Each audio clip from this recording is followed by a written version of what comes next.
told him I would give him the week off, and I really want to practice. You know, if they win the game, I said you get the week off, and all of a sudden we won.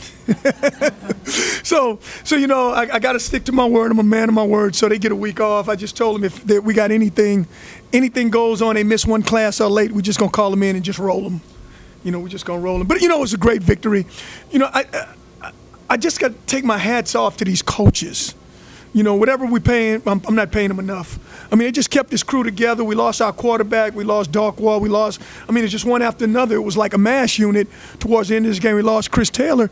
And all of a sudden, you know, we get the momentum. We lose the momentum. They kept these guys together. And look, all of a sudden, you know, we're in a battle in overtime, and we just kept plugging away. And this kicker is sensational. Best kicker in the country. You know, when you got the best kicker in college football, that's what you do. You know, I don't want to run a play. I don't want to do anything but make the kick and come in here and visit with you guys. You know, we wanted to play a complimentary football game all week long. We talked about complimentary. We didn't just want to start getting this throw fest to put this pressure on this kid. We wanted to keep things in third and short, and he made some and he missed some, and we just wanted to continue to just, you know, play it close to the best. I talked about it all week, and all of a sudden the assistant coaches knew it, they believed in it, and all of a sudden Powell begins to understand what we wanted to do. He begins to do it, and then he just played lights out in overtime.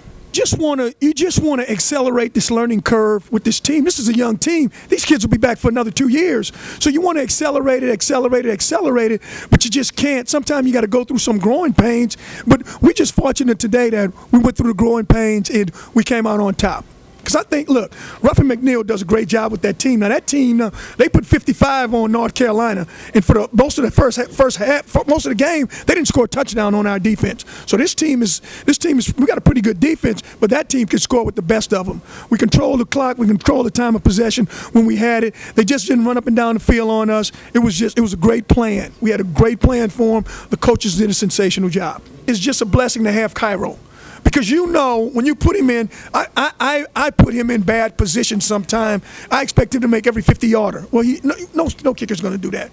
But so all of a sudden, when you're making I don't know how long it wasn't very long. What was it, 42? 40, when you say a 42-yarder for him, that's like a walk in the park.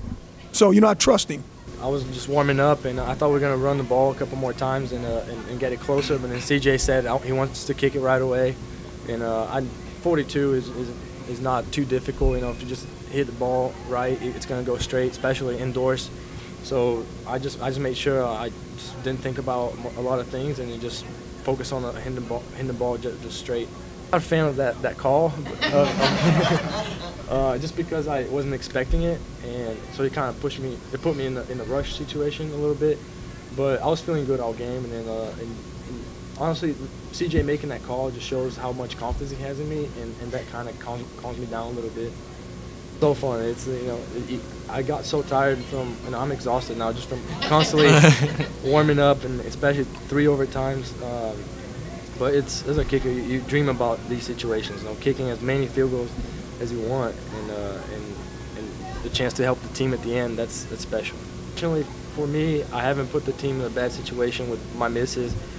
You know, even though they're far and putting the team, you know, giving them the ball closer.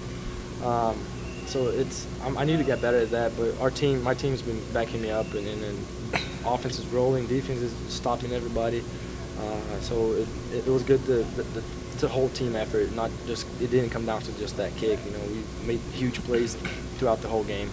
Yeah, this is a great day to remember. I think I did very well. I mean, I just kept calm, listened to my coaches, and threw the ball how he was telling me, and I had a good week of practice, and I knew it was going to turn over to the game, so I just did what I had to do. Coach kept me aware of you might have to go on. You never know when you have to step up. You never know. He kept constantly telling me, you never know. Kids, stay prepared, get your throws in, get your throws out. Okay. So I kept doing what I had to do, and finally got my chance to step up. People coaches like, just go to RG under pressure. I was like, okay, I will do, and I'll just listen to my coach. And I believe everybody on the team believe in RG. So, you know, he's a good guy. He's a captain on the team. Everyone look up to him, so I know who to go to. Eric Price, he called a great play, the offensive coordinator. during overtime, I just knew it was time to go to work, you know, trying to score some points and put the team on my back. And we got the job done offensively, and we came out with the W. Devin played outstanding. I mean, my hat goes off to him and the defense also, and Cairo. But Devin, he played really well, and I'm really proud of him. It was tough, man. It was tough, you know, communicating. They were hurrying up. You know, we were kind of calling the defense at times, but I mean, we knew what we were doing, and I feel like we had a good idea of what they were running, so it wasn't too difficult. I knew it was over. It just felt so great, man. I feel bad for that kicker, but man, that was so big. That was so big. But we know Cairo's gonna make it. We know he's so clutch. We knew this game was on our shoulders, and you know, Devin did more than he needed to, honestly. But you know, Strozier's touchdown helped us. All those red zone stops, where they get field goals instead of touchdowns. I mean, that was just huge. And you know, this is a different defense from years past. You know, we play hard and we know what we're doing. I don't know. I guess I kind of think it's our job. So we just had to go out there and play. And I mean, it's exciting to get the stops, but when they're in the red zone, you really have to buckle down. It's who wants it more, and this time we wanted it more. So I mean, we just had to keep on going, keep on fighting, no matter what, and that's what we did. And we got out with a win. We played well. It was good to win, so we just had to keep it going. I mean, we have an excellent opportunity in front of us, and we have an excellent kicker to accomplish that, as well as quarterback, offense. We have all the pieces. We've had the pieces, but this year we've actually put them together, and it's working to actually get that puzzle, that two-ring puzzle that we want. Up and down, go to Cairo. I mean, just I don't know. It was just a celebration. Everything kind of blurs together once you're out there and you're just having fun and you're like, ah. Difficult shifting from quarterbacks. Powell comes by my room a lot. Me and Powell are like close friends off the field. I mean, he comes by my room, I talk to him, I mess with him and stuff. So, I mean, we got good chemistry off the field and on the field. He's a great thrower. He gets the ball there fast and quick. He makes good reads. No, I mean, my coach, Coach Dub, Coach Williams, I mean, he told us overtime's coming.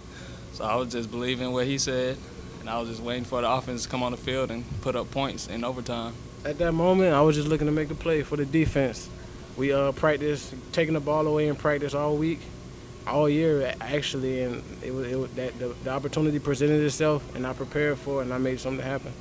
You had Dominique running with you? Oh yeah, I needed Dominique because I was running out of gas down the sideline, so he helped me out. You always say that, but you said that last week too. Yeah, I mean it's hard chasing those guys around the field like all series and then trying to return it 100 yards, but we got to get the job done somehow.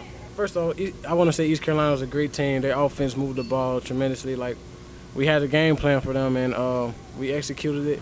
And all year we just been working on trying to be a dominant defense, and all the hard work and dedication, all the blood, sweat, and tears we put into it, it's finally showing. It's finally paying off.